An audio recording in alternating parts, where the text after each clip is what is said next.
Lions club region best president అవార్డును lions club elite president MSRV Satyanarayana కైవసం చేసుకున్నారు. Lions club international ఆధ్వర్యంలో region chairperson lion Padma Tulasi అధ్యక్షతన స్థానిక సూర్యకళా మందిర్లో జరిగిన శ్రీ స్నేహ పద్మం లయన్స్ రీజనల్ కాన్ఫరెన్స్లో లయన్స్ క్లబ్ కాకినాడ ఎలైట్కి అవార్డులు పంట పండింది.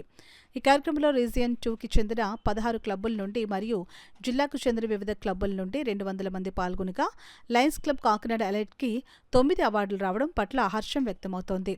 రీజియన్ బెస్ట్ ప్రెసిడెంట్గా Lions club Kakinada elite club అధ్యక్షులు ఎంఎస్ఆర్వి సత్యనారాయణకి రీజియన్ చైర్పర్సన్ పద్మ తులసి చేతుల మీదుగా అవార్డు అందజేశారు.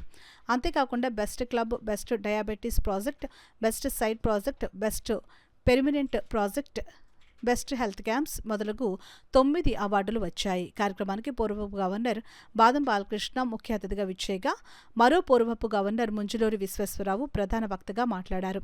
ఈ కార్యక్రమంలో పూర్వపు ఉప గవర్నర్ చిట్నేడి శ్రీనివాస్, కటకం శ్రీనివాస్, రాఘవరావు, ఎన్వివి సుబ్రహ్మణ్యం, శాస్త్రి, సత్యరెడ్డి, కిషోర్, వివిధ జిల్లా నాయకులు పాల్గొన్నారు.